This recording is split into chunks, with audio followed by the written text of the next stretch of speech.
How we doing, everybody? Welcome to another episode of Chefing It Up. I'm Jock and I'm here to cook some delicious food for you. Today we're going to be doing a loaded mac and cheese. So with this loaded penne cheese, we're going to have a beautiful cheesy Dorito crust. We've got everything that we need. We've got pancetta, we've got chicken, mushrooms, tomatoes, red onion, we've got the cheese, got a wee bit of garlic as well. And in here I've got 200ml of milk and 200ml of double cream. Let's get cracking. So we'll just prep the veg first, that way it's all nice and sorted. And then we can move on to making the roux.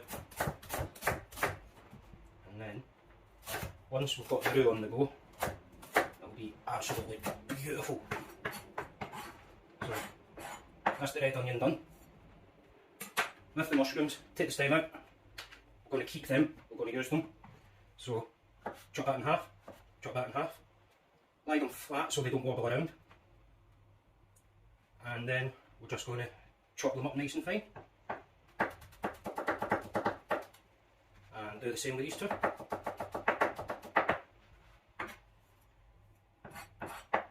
Beautiful. I love these wee tops, they come quite handy. So with the mushrooms, chop it in half, chop it in half. And then we're just going to slice them just like that. And then put them in there straight away so they don't clutter yourself up. These mushrooms are chestnut mushrooms. They're nuttier in flavour for me, they're a bit more robust, they're firmer, and you can get them in pretty much any supermarket or greengrocers. They're just an all-round better, sturdier mushroom. And once I've finished faffing with this, we'll get on and cut the tomatoes. And now, we're just going to slice the tomatoes in half, that's all. So I want you to line them up, just like that. Get your pan nice and flat, lift your fingers up, use the knife and just slice through just like that. To start off, we're going to get a nice good non-stick pan, get the heat under it. We're going to add in the pancetta straight away and we're going to turn it down a little bit. Don't want it too high, we want the fat just to slowly render away, let all of that oil come out of it, all of the juices. To prepare the chicken breast, these wee manky bits here, we're just going to take them off, we don't need them, they're absolutely disgusting. And what we're going to do is, we're going to cut it into 3 bits, just like that. And then we're going to turn it on its side, slice, slice, slice, slice it again, and one more time. And what that happens is, it enables us to get the manky bit of sinew out, because I forgot about that bit as well. And just to check that we are sinew free, yes indeedy. And then pop the chicken back in the tray, and then we're just going to use a little bit of salt and a little bit of pepper just to season the chicken. That's up a little bit too high, just give that a toss. So salt, pepper, and then we're just going to rub that seasoning right into the chicken so that it's evenly coated. Right, now my hands have washed, I don't need the chopping board or knife anymore, so I've washed them up as well. As you can see, all of the fat is starting to come out of the pancetta. I'm going to add about a tablespoon of butter. So just give that a nice wee toss. Let's get that butter nice and melted. And just before the red onion goes in, I'm going to put in a little bit of mustard as well. You're only looking for about a teaspoon, because that's all you need.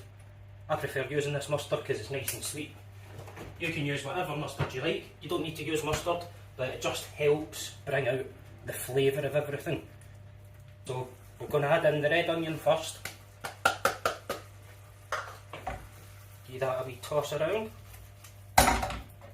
Keep it on a nice low heat still for the time being. We want to gently sweat the onions. What I'm waiting for is I'm waiting for the onions to start releasing some of their juices as well, which we're not that far off, we're about a minute and a half away. Add in the mushrooms. We're not going to need to add any salt to this because the pancetta is salty enough. and just give that a wee toss, let it work. So now the mushrooms have started releasing their water content, we're going to make a little hole in the middle. We're going to chuck in the garlic into that hole, and then after a minute or so we're going to add in the chicken. Right, now that's been working for an extra minute, I can start smelling the garlic. That's letting me know it's time to add in the chicken. And toss that around as well. Can you see how we've started to get a wee bit of colour on the chicken? That's exactly what I'm looking for. Now we add in the flavour. I'm not going to need to use all of this. That will be plenty. And then give it a toss around, and then we work it. We're just going to keep working it and working it and working it. And the reason that we're working it and working it and working it is so that it doesn't stick and go clumpy. Incorporated properly, and pour it in bit by bit.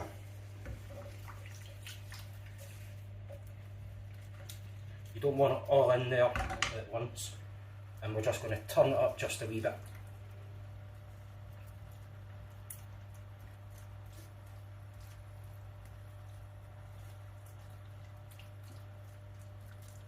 The reason we turn it up a bit is because obviously the cream in the milk is going to drop the temperature of the pan right down. And a wee bit more. Oh, see how it's coming together?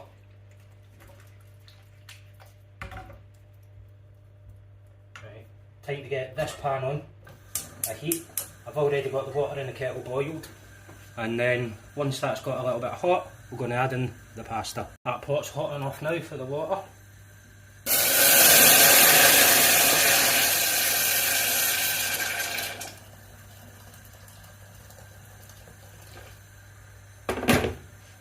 So I just put in as much water as I think is an appropriate amount. So it's just under halfway of this pot. And then we're going to add in a wee bit of salt, and then the pasta. Just about a tablespoon's worth of salt, maybe just under. We want the water to be salty like the sea, but not overly salty. So that. And then all we need is a handful and a half, maybe 2 handfuls of pasta. See how I'm feeling. So 1. Yeah, I'll go for 2. And then this will take about 6 or 7 minutes.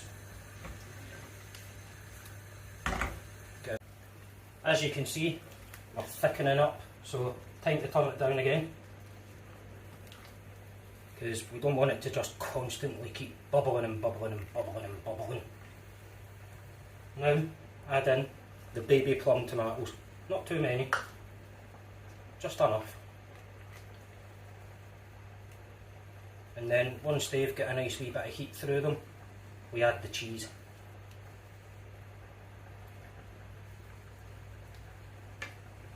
An important step. We're going to have to taste it. 1, to see how much the flavour's reduced, and 2, to see if it needs any extra seasoning.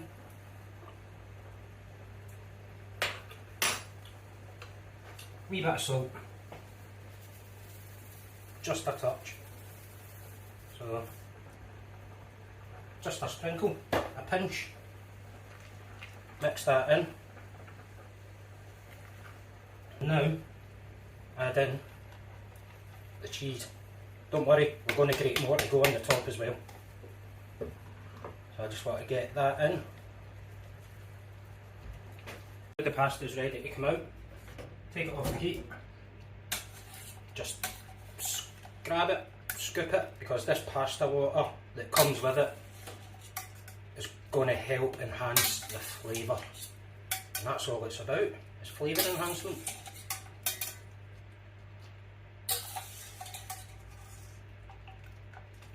Just make sure you get every bit of pasta out, otherwise it's just an unwanted waste. Oh, splashed a wee bit there, and that's all the pasta. So now we've got our crushed up cheesy Doritos, a little bit more grated cheese. Time to transfer. And let's just shove all of this in there. Make sure you get as much of it out as possible, which isn't that difficult when you've got a really good non-stick. You don't need to spend a lot of money neither on a good non-stick. So that, we're going to put the Doritos on first. Just make sure they're spread evenly all across.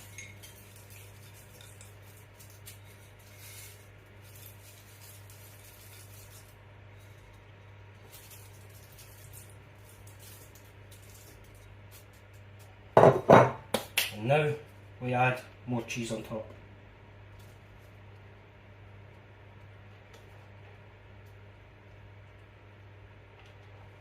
Again, make sure the cheese, you spread it out evenly. That way you get a proper good gratinisation on the top. And now this is ready to go into the oven on 180 degrees for approximately 15 to 20 minutes. Now we're ready to take it out of the oven, people. Let's just grab that there. Oh, would you look at that? That is absolutely beautiful. I can't wait to get tucked into it. This looks absolutely delicious.